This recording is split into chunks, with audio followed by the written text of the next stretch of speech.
So এরা কিছু এমন ইউটিউবার যাদের একটা সিঙ্গেল মিস্টেকের জন্য এদের অনেক হেড পেতে হয় এবং এদের নিজের অডিয়েন্সরাই তাদের ভরে ভরে গালি দেয়। এর মধ্যে একজন ক্রিয়েটার তো 1.5 কোটি টাকা স্ক্যামও করে দিয়েছিল। সো আজকের ভিডিওতে কিছু এমন ক্রিয়েটারদের এক্সপোজ করবো যাদের ব্যাপারে তোমরা খুব কমই জানো। So let's get started. আগে আমার ব্যাপারে গোটা ইন্টারনেটে অনেক কিছু উঠে গেছে। কথা আমি খালি সত্যিটুকু বলেছি, আর তাতে তোর ক্ষতি হলো না উন্নতি, এসব আমার কিচ্ছু যায় আসে না। এই মুহূর্তে চাঞ্চল্যকর খবর, পল্লীগ্রাম টিভির শফিক গ্রেপ্তার। ভিডিও শুরু করার আগে তোমাদের একটা জিনিসের ব্যাপারে জানাবো, যেটা শোনার পর তুমি তোমার গার্লফ্রেন্ডের সাথেও কথা বলা বন্ধ করে দিবে। আর সেটা হলো তুমি দিনে 10টা কলিং করে 300 টাকা, 20টা কলিং করে 600 টাকা আর 30টা কলিং করে 900 টাকা ইনকাম করতে পারবে। কিন্তু এর জন্য তোমার মধ্যে দুটো জিনিস থাকা দরকার। প্রথম, তোমার এজ 18+ হতে হবে, আর তোমাকে একটু হিন্দিওয়ালা জানতে হবে। আর এই দুটো অ্যাবিলিটি যদি তোমার মধ্যে আছে আর তুমি চাও তোমার একটা part time income source develop করতে, তাহলে এক্ষুনি ডিসক্রিপশন এন্ড কমেন্ট বক্সে একটা ফর্ম দেওয়া আছে, ফর্মটাকে ফিল আপ করো। আমি বা আমার টিম তোমার সাথে 24 ঘন্টার মধ্যে কানেক্ট করবো। এর মধ্যে যে প্রথম ক্রিয়েটার ছিল সে হলো বং মিডিয়া, যাকে উজ্জ্বল বর্মন নামে তোমরা চেনো। বং মিডিয়ার লাইফে ফার্স্ট কন্ট্রোভার্সি যার সাথে হয়েছিল সে হলো সুমিত গাঙ্গুলি। আর কন্ট্রোভার্সিটা যে কারণে হয়েছিল সেটা হলো সুমিত গাঙ্গুলি একটা কমিটমেন্টের জন্য। বেসিক্যালি সুমিত গাঙ্গুলি প্র্যাঙ্কবাস চ্যানেলে একটা পডকাস্ট আপলোড হয়, আর ওই পডকাস্টে সুমিত গাঙ্গুলি বং মিডিয়ার নামে কিছু কমিটমেন্ট করে। সবই ভালো, উজ্জ্বলটা একটু পাকা, ও পরিষ্কার বলছি, উজ্জ্বলটা একটু পাকা। উজ্জ্বল পাকা মানে বং মিডিয়ার উজ্জ্বল একটু পাকা, নিজেকে বিরাট মনে করে, চুলটা খালি এরকম করতে থাকে। এটা না সৃজিত মুখার্জি বা কৌশিক গাঙ্গুলি বা সতীন রায়, হ্যাঁ স্বপন শাহ মিক্স, সত্যজিৎ রায় ফাইভ, ওর কাছে কিছু না।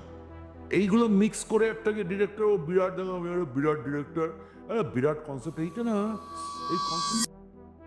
আর এই কমিটমেন্টের পর উজ্জ্বল তাকে রিপ্লাইও দেয়। উনি বলেছে 7 জন্ম আমি ওনার সমতুল্য হতে পারবো না। সে হতে পারবো কিনা জানি না, কিন্তু আমি ওনার সঙ্গে কম্পিটিশন করতে চাই না। আমি 7 বছর মানে 7 জন না 7 বছরের মধ্যে আমি চেষ্টা করবো যাতে ওনার কথাগুলো ভুল প্রমাণিত হয় সেটা করা। অ্যান্ড এই কন্ট্রোভার্সি এন্ড হতে না হতেই তার লাইফে আবার একটা কন্ট্রোভার্সি স্টার্ট হয়ে যায়। আর এবার যে কন্ট্রোভার্সিটা হয়েছিল সেটা ছিল ড্যাং কাজু নামের একজন ইউটিউবারের সাথে। বেসিক্যালি কাজু উজ্জ্বলের ভালগার কন্টেন্টের জন্য তাকে নিয়ে একটা ভিডিও বানায়, যার টাইটেল ছিল বং মিডিয়া শেষ। এই ভিডিওটা আপলোড হওয়ার পর বং মিডিয়া অফেন্ড হয়ে যায় অ্যান্ড কাজুকে পুলিশ কেসের ধমকিও দেয়। প্রশাসনের সঙ্গে কতটা ঘনিষ্ঠ সম্পর্ক সেটা তুমি আমাকে রেগুলার হয়তো দেখো না বলে জানো না, আমাকে সবাই বলছে লিগ্যাল অ্যাকশন নিতে। অ্যান্ড এই ধমকির পর কাজু তাকে নিয়ে আবার ভিডিও বানায়। অ্যান্ড সেকেন্ড ভিডিও আপলোড করার পর উজ্জ্বল তার ভিডিওতে স্ট্রাইক মেরে ভিডিও ডিলিট করার চেষ্টা করে। অ্যান্ড এইসব কন্ট্রোভার্সির পর উজ্জ্বল তার কন্টেন্টকে আগের তুলনায় অনেক চেঞ্জ করে নিয়েছে। By the way, next influencer হলো রোহিত বৈদ্য। তোমরা সবাই রোহিত বৈদ্যকে প্র্যাঙ্ক ভিডিও বানাতে দেখেছো, কিন্তু তোমরা কি জানো একবার ওকে অ্যারেস্টও করা হয়েছিল, কারণ রোহিত বৈদ্য একজন বিদেশির থেকে 1.5 কোটি টাকা স্ক্যাম করে দিয়েছিল। অ্যান্ড কলকাতাতে কয়েকজন ফ্রেন্ডের সাথে স্ক্যাম কল সেন্টার চালাচ্ছিল। মাটিকাটার একটি শপিং মলে এসে থিয়েটারে বসে জমিয়ে শয়তান সিনেমা দেখছিলেন অপরাধীরা, কিন্তু সেই সিনেমা আর শেষ করা আর এই কেসটাকে রোহিত বৈদ্য তার একটা ভিডিওতে ক্লিয়ারও করেছিল। হলেও জিনিসটা অনেক পুরনো হয়ে গেছে, কিন্তু এই ঘটনার ফলে রোহিত বৈদ্যর লাইফে অনেকটা ইম্প্যাক্ট পড়েছিল।